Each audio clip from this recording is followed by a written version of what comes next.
Friends, good morning. ಎಲ್ಲರೂ ಹೇಗಿದ್ದೀರಾ? Actually ಏನು ಗೊತ್ತಾ, ಇವತ್ತು ನನ್ನ ವಾರ ಪೂಜೆ ಎಲ್ಲ ಮುಗಿಸಿ ತಿಂಡಿನೂ ಆಯಿತು. ತಿಂಡಿ ಆಯಿತು. ನನ್ನ ಮಗನಿಗೆ ಹುಷಾರಿಲ್ಲ ಮಾತ್ರ, ಜ್ವರ. ಹೇಳಿದ್ನಲ್ಲ ನಿನ್ನೆಯಿಂದನೇ ಜ್ವರ ಅಂತ. ಶೀತ ಜ್ವರ ಯಾಕೋ ಕಮ್ಮಿ ಆಗಿಲ್ಲ. ಇವತ್ತು ತಿಂಡಿ ಸಮೇತ ಆಗಿಲ್ಲ. ಒಂದು ಸ್ವಲ್ಪ ಒಂದೆರಡು ಬಿಸ್ಕೆಟ್ ತಿನ್ಕೊಂಡು ಮಲಗಿದ್ದಾನೆ ಪಾಪ. ನೋಡ್ತೀನಿ ಜ್ವರ ಕಮ್ಮಿ ಆಗಿಲ್ಲ ಅಂದರೆ ಏನು ಮಾಡೋದು ಅಂತ. ಕಮ್ಮಿ ಆಗಿತ್ತು, ಯಾಕೆ ಮತ್ತೆ ಬೆಳಗ್ಗೆ ಶುರುವಾಗಿದೆ. ಮತ್ತು ಫ್ರೆಂಡ್ಸ್, ಹೆಚ್ಚು ತಿಂಡಿ ನಮ್ಮ ಮನೇಲಿ ಅವಲಕ್ಕಿ ಮತ್ತೆಲ್ಲರೂ ಚಿತ್ರಾನ್ನ ಅನ್ಕೊಬಿಟ್ಟಿರ. ಇಲ್ಲಿ ಅವಲಕ್ಕಿ ನಂದು ನಮ್ಮ ಮನೆಯವ್ರಿಗೂ ಆಯಿತು, ನನ್ನ ಮಗನಾಗಿಲ್ಲ. ಎದ್ದ ಮೇಲೆ ತಿನ್ನಿಸ್ತೀನಿ. ಮತ್ತೆಂತ ಗೊತ್ತಾ ಫ್ರೆಂಡ್ಸ್, ಇವತ್ತು ಸ್ನಾನಕ್ಕೆ ಹೋಗಿದ್ದೆ. ವಾರ ಅಲ್ಲ, ಬೇಗೆಲ್ಲ ಕೆಲಸ ಮುಗಿಸಿ ಸ್ನಾನ ಮಾಡ್ಕೊಬರೋಣ ಅಂತ ಹೋಗಿದ್ದೆ. ಅಷ್ಟೊತ್ತಿ ನನ್ನ ಮಗ ಎದ್ದಿದ್ದ. ನಮ್ಮ ಮನೆಯವ್ರು ಎತ್ಕೊಂಡಿದ್ರು. ಹಾಲು ಬಿಸಿಗಿಟ್ಟಿದ್ದು.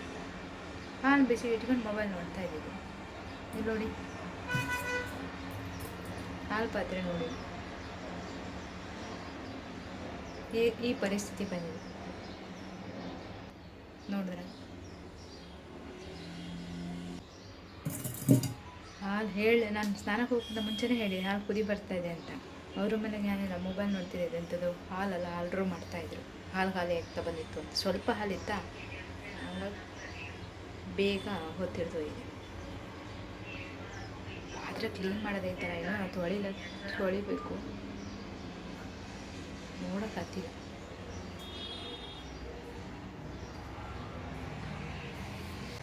ಹಾಂ, ಕ್ಲೀನ್ ಮಾಡಿ ಎಲ್ಲ ಪಾತ್ರೆ ತೊಳೆದಿನಿ. ಹಾಲು ಪಾತ್ರೆ ತೊಳೆದಿಲ್ಲ ನಾನು ಇನ್ನೂ.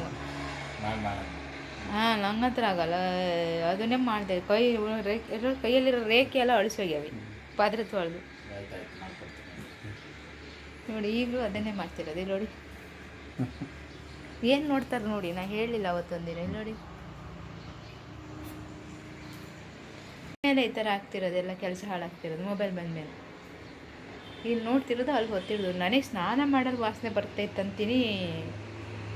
ಆವಾಗ ಇಳಿಸಿ ನೀರು ಬಿಡ್ತದಾರೆ ಏನು ಎಷ್ಟು ದುಡ್ಡು ಓದದಂತೆ.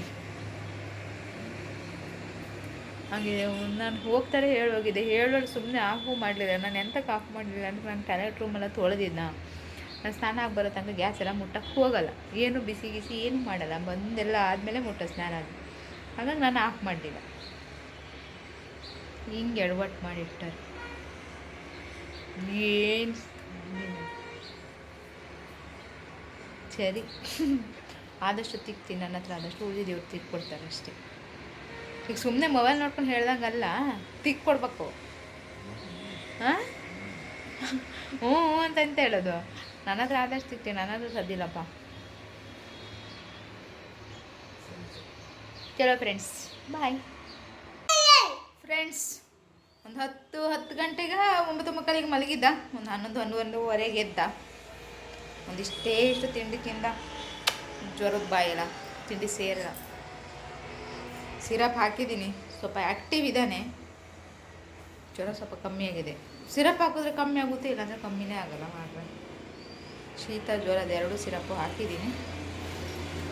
ಊಟ ಮಾಡ್ತಾನೆ, ತಿಂಡಿ ತಿಂತಾನೆ 11:30 12 ಗಂಟೆ 12:30 ಮಾಡಾನೆ. ಅದಕ್ಕೆ ಊಟ ಸ್ವಲ್ಪ ಲೇಟಾಗಿ ಮಾಡ್ಸೋಣಂತ. ಅನ್ನ ಆಗಿದೆ, ಬಿಸಿ ಇದೆ. ಗಂಟೆ ಈಗ 2. ಇನ್ನೂ ಊಟ ಆಯಿತು ಆ್ಯಕ್ಚುಲಿ. ಬಟ್ಟೆ ಹಿಡಿದು ಎಳಿತದ ಹುಡುಗ. ಇವನೇ ಊಟ ಮಾಡಿಸಿ ಸ್ನಾನ ಮಾಡಿಸಿದ. ಪಾಪ ಜ್ವರ ಬಂದಿದೆ ಅಂತ ಸ್ನಾನ ಮಾಡಿಸೋಕ್ಕೆ ಹೋಗಿಲ್ಲ. ಕೈಕಾಲು ಮುಖ ತೊಳಸಿದ್ದೀನಿ.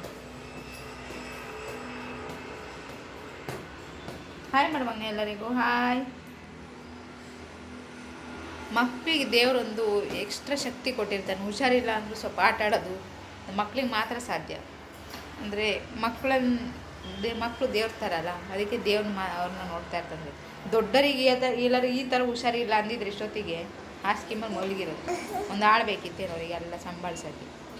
ಮಕ್ಕಳು ಹಂಗಲ್ಲ ಅಲ್ಲ ಮಗನೇ? ಹೌದು ಹೌದು ಹೌದು ಹೌದು.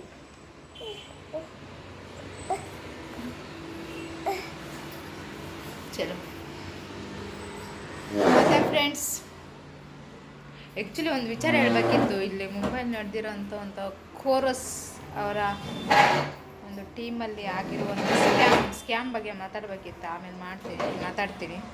ಇವನ್ನ ಫೋನನ್ನೆಲ್ಲ ಹಿಡ್ಕೊಳಕ್ಕೆ ಬಿಡೋಲ್ಲ. ಈಗ ಬಂದು ಕಿತ್ಕೊಳಕ್ಕೆ ಶುರು ಮಾಡ್ತಾನೆ. ಆಮೇಲೆ ಇದ್ರ ಬಗ್ಗೆ ಓಕೆ. ಊಟ ಮಾಡಿಸ್ಕೊಂಡು ಚೇರೆಲ್ಲ ಬರ ಎಳಿತದೇ. ಊಟ ಮಾಡಿಸ್ಕೊಳ್ತೀನಿ.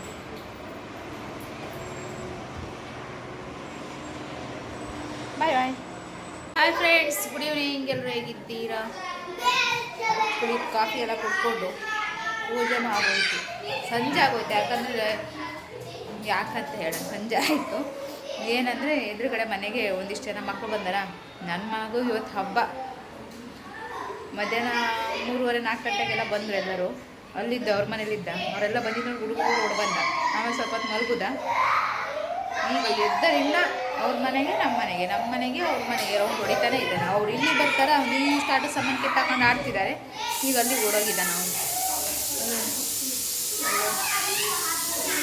ಮಗು ಎತ್ಕೊಂಡಿದ್ಯಲ್ಲ, ಹುಡುಗಿ ಎತ್ಕೊಂಡಿದ್ದಾಳೆ. ನೋಡಿದ್ರಾ? ತೋರಿಸ್ತಿದ್ದಾರೆ ನೋಡಿ. ಇಲ್ಲಿ ಮಗ ಅಲ್ಲೋ ಕೂತ್ಕೊಂಡಿದ್ದಾನೆ. ಅವ್ರ ಮನೆಗೆ ನಮ್ಮ ಮನೆಗೆ ಸೀದಾ ಒಂದೇ ಡೋರ್. ಇಲ್ಲಿ ನೋಡಿ, ಇಷ್ಟೇ ಗ್ಯಾಪು. ಇಲ್ಲಿಂದ ಇಷ್ಟು ಸೀದಾ ಓಡೋಗ್ತಾನೆ, ಬರ್ತಾನೆ. ಇಲ್ಲೊಂದು 2 ಹುಡುಗರು ನೋಡಿ. ಇವರು ಬಾಲು ಬ್ಯಾಟು ಆಡಿ ನನ್ನ ಮಗನ ಕಣ್ಣಿಗೆ ಬಾಲ್ ಹೊಡೆದು ನನ್ನ ಮಗನ ಅಳಿಸಿಟ್ಟಿದ್ವಿ. ಇವೆರಡು ಹುಡುಗರು ಸೇರಿ ಬಾಲ್ ಹೊಡೆದು ಫೋರ್ಸಿಗೆ ಬಾಲ್ ಬಂದು ನನ್ನ ಮಗನ ಕಣ್ಣಿಗೆ ಬಿಡೋದು. ಅವ್ನ ಮಧ್ಯದಲ್ಲಿ ಹೋಗ್ಬಿಟ್ಟ. ಪಾಪ ಅವಕ್ಕೂ ಗೊತ್ತಾಗಿಲ್ಲ, ಇವನಿಗೂ ಗೊತ್ತಾಗಿಲ್ಲ. ನೀವು ಹೊಡೆದು ಬಾರಿಸ್ಬಿಟ್ರು. ಹೊರಗತ್ತ ಒಂದು ದೊಡ್ಡ ರಾಮಾಯಣ ಆಯಿತು. ಮತ್ತೆ ಸರಿ ಅದೇ ಹೇಳು ಆಯ್ತು. ಬಂದ ಈ ಕಡೆ ಆ ಕಡೆ ಈ ಕಡೆ ಓಡಾಡಿ ನನಗಿದೆ ಕೆಲಸ. ಸ್ವಲ್ಪ ಜ್ವರ ಎಲ್ಲ ಕಮ್ಮಿ ಆಗಿದೆ. ಹಂಗಾಗಿ ಫ್ರೆಂಡ್ಸ್, ಮಲಗುವ ಸಮಯ. ಇವನು ಕುಣಿದು ಜ್ವರ ಬರ್ಸ್ಕೊಡ. ಮತ್ತೆ ಸಂಜೆ ಸ್ವಲ್ಪ ಕುಣಿಲಿಲ್ಲ. ನನ್ನ ಮಕ್ಕಳ ಜೊತೆ ಸೇರಿ ಕುಣ್ದ ಅವ್ರ ಮನೆ ಎದುರುಗಡೆ ಆಂಟಿ ಮಗಳದು ಬರ್ತಡೇ ಹೋಗಿದ್ದ. ಒಂದಿಷ್ಟು ಅಂತ ತಿನ್ಕೊಬಂದಿದ್ದ, ಅಂದರೆ ಬಾಯಿ ತುಂಬ ಹಿಡ್ಸ್ಕೊಬಂದಿದ್ದ. ಆಮೇಲೆ ಇವನಿಗಂತ ಕೇಕ್ ಕೊಟ್ಟು ಕಳಿಸಿದ್ದಾರೆ. ಒಂದು ಬೈಟ್ ತಿಂದ ಅಷ್ಟೇ. ಅವನಿಗೆ ಜ್ವರ ಬಂದಿದ್ದಕ್ಕೇನೋ ಊಟನೂ ಸರಿ ಮಾಡ್ತಿದ್ದ. ಕೇಕ್ ಎಷ್ಟು ಇಷ್ಟಪಟ್ಟು ತಿಂತಿದ್ದು, ಸ್ವೀಟು ತಿನ್ನಲಿಲ್ಲ. ಇವರಪ್ಪ ಬರೋದು ಲೇಟ್ ಆಗುತ್ತಿತ್ತು. ಹಾಗಾಗಿ ನಾವು ಹಾಸಿಗೆ ಎಲ್ಲ ಹಾಸಿ ರೆಡಿಯಾಗಿ ಈಗ ಮಲ್ಗಕ್ಕೆ ರೆಡಿಯಾಗಿದ್ದೀವಿ. ಒಂದೇ ಒಂದು ಕೆಲಸ ಬಾಕಿ ಇದೆ, ಸೊಳ್ಳೆ ಪರದೆ ಹಾಕಬೇಕು. ಹಾಕ್ಕೊಂಡು ಮಲಗದೆ ಎಳೀತಿದ್ದಾನೆ ನೋಡಿ. ಆ್ಯಕ್ಚುಲಿ ನಾನು ನಿಮಗೆ ಇವತ್ತು ಇದ್ರದ್ದು ಸ್ಕ್ಯಾಮ್ ಬಗ್ಗೆ ಹೇಳಬೇಕು ಅಂತಿದ್ದೆ, ಹೇಳೋಕ್ಕೆ ಆಗಲಿಲ್ಲ. ಇವತ್ತು ಹಗಲಿಡೀ ಅವ್ನು ಮಲಗಲೇ ಇಲ್ಲ. ಬೆಳಗ್ಗೆನೇ ಬೇಗ ಮಲಗಿದ್ನಲ್ಲ, ಹಾಗಾಗಿ ನಂಗೆ ಟೈಮೇ ಸಿಕ್ಕಲಿಲ್ಲ. ಮೊಬೈಲ್ ಹಿಡ್ಕೊಳ್ಳೋಕ್ಕೆ ಬಿಡ್ತಿರ್ಲಿಲ್ಲ. ನಾನು ನಾಳೆ ಆದರೆ ಹೇಳ್ತೀನಿ ಆಯಿತಾ, ಅದು ಏನು ಅಂತ. ಟೋರಸ್ ಸ್ಕ್ಯಾಮ್ ಏನು ಮಾಡಿದ್ದಾರೆ ಅಂತ, ಏನೇನು ಸ್ಕ್ಯಾಮ್ ಮಾಡಿದ್ದಾರೆ. ಓಕೆನಾ? ಚಲೋ ಮಲಗ್ತೀವಿ. ಬಾಯ್, ಗುಡ್ ನೈಟ್.